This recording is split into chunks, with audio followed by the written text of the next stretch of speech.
നമസ്കാരം. എല്ലാ bank account ഉടമകളും പൂർണ്ണമായിട്ട് ഈ ഒരു അപ്ഡേറ്റ് ശ്രദ്ധിക്കുക. മാർച്ച് 31 ഈ സാമ്പത്തിക വർഷം അവസാനിച്ചിരിക്കുകയാണ്. ഏപ്രിൽ മാസം മുതൽ തന്നെ നിരവധി മാറ്റങ്ങളാണ് പുതിയ സാമ്പത്തിക വർഷത്തിൽ വരുന്നത്. നാഷണലൈസ്ഡ് ബാങ്കുകൾ, അതുപോലെ തന്നെ പ്രൈവറ്റ് ബാങ്കുകൾ, സഹകരണ സംഘങ്ങൾ തുടങ്ങി എല്ലാ ബാങ്ക് അക്കൗണ്ട് ഉടമകളും പൂർണ്ണമായിട്ട് ഈ ഒരു അപ്ഡേറ്റ് ശ്രദ്ധിക്കുക. ഏപ്രിൽ മാസം മുതൽ നിങ്ങൾ ശ്രദ്ധിക്കേണ്ടതായിട്ടുള്ള നിരവധി കാര്യങ്ങളുണ്ട്. വളരെ പ്രധാനപ്പെട്ട കാര്യങ്ങളാണ്. സാമ്പത്തിക രംഗത്ത് ഒരുപടി മാറ്റങ്ങൾ ഏപ്രിൽ 1 മുതൽ തന്നെ ഉണ്ടാകും. പ്രത്യേകിച്ചും ബാങ്കിങ് രംഗത്തും പുതിയ പരിഷ്കരണം പുതിയ സാമ്പത്തിക വർഷത്തിൽ ഉണ്ടാവുന്നതാണ്. ATM ഉപയോഗം മുതൽ മിനിമം ബാലൻസ് വരെയുള്ള കാര്യങ്ങളിൽ ഈ പ്രധാന മാറ്റങ്ങൾ അറിഞ്ഞിരിക്കുക. അതോടൊപ്പം തന്നെ ബാങ്ക് അവധി ദിനങ്ങളിൽ പോലും മാറ്റങ്ങൾ വന്നിട്ടുണ്ട്. എന്തൊക്കെയാണ് ഈ പ്രധാനപ്പെട്ട കാര്യങ്ങൾ എന്ന് പരിശോധിക്കാം. എല്ലാവരിലേക്കും നിങ്ങൾ ഈ അപ്ഡേറ്റ് ഇപ്പോൾ തന്നെ ഒന്ന് ഷെയർ ചെയ്യുക. അതിൽ ഏറ്റവും പ്രധാനപ്പെട്ട ഒന്നെന്ന് പറയുന്നത് ATM വഴിയുള്ള പണം പിൻവലിക്കലാണ്. ഏപ്രിൽ മാസം 1-ാം തീയതി മുതൽ ATM വഴിയുള്ള പണം പിൻവലിക്കലിൽ മാറ്റം വരികയാണ്. പ്രധാനമായിട്ടും ഇതിൽ ഏറ്റവും വളരെ പ്രധാനപ്പെട്ട ഒരു കാര്യമെന്ന് പറയുന്നത് സൗജന്യ പിൻവലിക്കലുകളുടെ എണ്ണം നിജപ്പെടുത്തി എന്നതാണ്.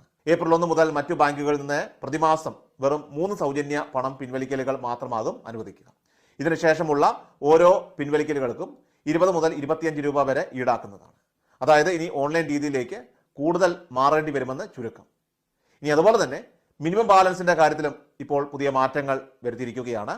State Bank of India, SBI, അതോടൊപ്പം തന്നെ Punjab National Bank, Canara Bank തുടങ്ങിയ ബാങ്കുകൾ മിനിമം ബാലൻസ് സൂക്ഷിക്കുന്നതുമായിട്ട് ബന്ധപ്പെട്ട നിയമങ്ങളിലൊക്കെ തന്നെ മാറ്റങ്ങൾ വരുത്തിയിട്ടുണ്ട്. ഇടപാട് നടത്തുന്ന ബാങ്ക് ബ്രാഞ്ച് ഇരിക്കുന്ന പ്രദേശവുമായിട്ട് ബന്ധപ്പെട്ടാകും ഇനി മിനിമം ബാലൻസ് നിശ്ചയിക്കുക.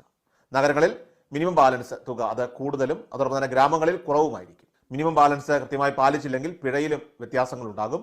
ഓരോ ബാങ്കിലും വ്യത്യസ്ത നിരക്കുകളായിരിക്കും പിഴ ഉണ്ടാവുക.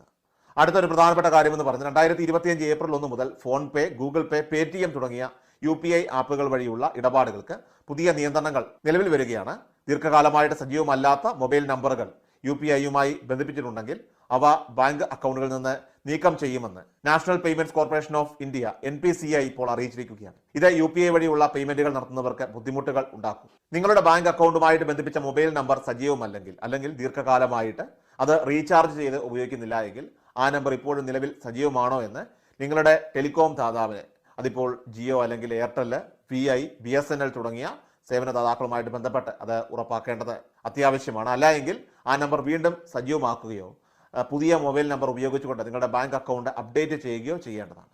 ഉപയോഗമില്ലാത്ത മൊബൈൽ നമ്പറുകളുടെ വിവരങ്ങൾ എല്ലാ ആഴ്ചയിലും കൃത്യമായി പരിഷ്കരിക്കണമെന്ന് NPCI ബാങ്കുകൾക്കും UPI ആപ്പുകൾക്കും ഇപ്പോൾ നിർദ്ദേശം നൽകിയിരിക്കുകയാണ്. 2025 ഏപ്രിൽ 1 മുതൽ തന്നെ നിഷ്ക്രിയ നമ്പറുകൾ ബാങ്കിംഗ് സംവിധാനത്തിൽ നിന്ന് പൂർണ്ണമായിട്ടും നീക്കം ചെയ്യപ്പെടുന്നതായിരിക്കും. ഇനി അതുപോലെ തന്നെ മറ്റൊരു പ്രധാനപ്പെട്ട കാര്യമെന്ന് പറയുന്നത് പോസിറ്റീവ് പേ സിസ്റ്റമാണ്.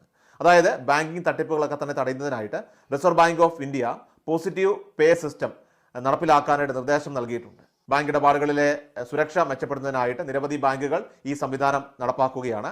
50,000 രൂപയ്ക്ക് മുകളിൽ ചെക്കുകൾ നൽകുന്ന ഉപയോക്താക്കൾ അവർ നൽകുന്ന ചെക്കുകളുടെ പ്രധാന വിവരങ്ങൾ ബാങ്കിന് നൽകേണ്ടതായിട്ടുണ്ട്. ഇനി അതുപോലെ തന്നെ 2025 ഏപ്രിലെ ബാങ്ക് അവധി ദിനങ്ങളുടെ ഔദ്യോഗിക പട്ടിക ഇപ്പോൾ റിസർവ് ബാങ്ക് ഓഫ് ഇന്ത്യ പുറത്തിറക്കിയിട്ടുണ്ട്. ഇതിൽ ശനി, ഞായർ ദിവസങ്ങളിലെ വാരാന്ത്യ അവധികൾ ഉൾപ്പെടെ മൊത്തം 15 ദിവസങ്ങൾ ബാങ്കുകൾ ഏപ്രിൽ മാസം അടച്ചിടുമെന്ന് അറിയിപ്പ് ഇപ്പോൾ വന്നിട്ടുണ്ട്. ഉത്സവങ്ങളെയും അതോടൊപ്പം തന്നെ ആചാരങ്ങളെയും ഒക്കെ തന്നെ ആശ്രയിച്ച് ഈ അവധി ദിനങ്ങൾ സംസ്ഥാനത്തുടനീളം വ്യത്യാസപ്പെടുമെന്ന കാര്യം കൂടി മനസ്സിലാക്കുക. കേരളത്തിൽ ഞായറാഴ്ചകളിലും 2-ാം ശനിയാഴ്ചയും 4-ാം ശനിയാഴ്ചയും ബാങ്കുകൾക്ക് അവധിയാണ്. ഇതുകൂടാതെ മഹാവീർ ജയന്തി, അതോടൊപ്പം തന്നെ അംബേദ്കർ ജയന്തി, ദുഃഖവെള്ളി, ബസവ ജയന്തി, വിഷു, അക്ഷയ തൃതീയ തുടങ്ങിയ നിരവധി പ്രധാനപ്പെട്ട ദിനങ്ങൾ ഈ ഏപ്രിൽ മാസം വരുന്നതിനാലാണ് ഇത്രയും അവധി ദിനങ്ങൾ വരുന്നത്. വാർഷിക അക്കൗണ്ട് ക്ലോസിംഗുമായിട്ട് ബന്ധപ്പെട്ട് ഏപ്രിൽ 1 എല്ലാ സംസ്ഥാനങ്ങളിലും ബാങ്കുകൾക്ക് അവധിയാണ്. ബാങ്കുകൾ നേരിട്ട് അടച്ചിട്ടാലും ഉപഭോക്താക്കൾക്ക് സേവനങ്ങളിൽ ഒരു തടസ്സവും നേരിടേണ്ടതായിട്ട് വരില്ല. ഓൺലൈൻ ബാങ്കിങ്, അതുപോലെ തന്നെ മൊബൈൽ ബാങ്കിങ്, ഡിജിറ്റൽ പേയ്മെന്റ് പ്ലാറ്റ്ഫോമുകൾ എന്നിവ തുടർന്നും പ്രവർത്തിക്കുന്നതായിരിക്കും. ഇനി അതുപോലെ മറ്റൊരു പ്രധാനപ്പെട്ട കാര്യമെന്ന് പറയുന്നത് റിസർവ് ബാങ്ക് റിപ്പോ നിരക്ക് കുറച്ച പശ്ചാത്തലത്തിൽ സ്പെഷ്യൽ ഫിക്സഡ് ഡെപ്പോസിറ്റ് സ്കീമുകൾ ബാങ്കുകൾ തുടരാനുള്ള സാധ്യത വളരെ കുറവാണ്. RBI മുഖ്യ പലിശ നിരക്ക് കുറയ്ക്കുന്ന മുറയ്ക്ക് വൈകാതെ തന്നെ സ്ഥിര നിക്ഷേപങ്ങളുടെ പലിശ നിരക്കും കുറയ്ക്കുന്നതാണ് ബാങ്കുകളുടെ രീതി. ഏപ്രിൽ മാസം മുതൽ നിരവധി മാറ്റങ്ങൾ വന്നിരിക്കുകയാണ്. വളരെ പ്രധാനപ്പെട്ട മാറ്റങ്ങളാണ്. എല്ലാവരിലേക്കും നിങ്ങൾ ഈ അപ്ഡേറ്റ് ഇപ്പോൾ തന്നെ ഷെയർ ചെയ്യുക.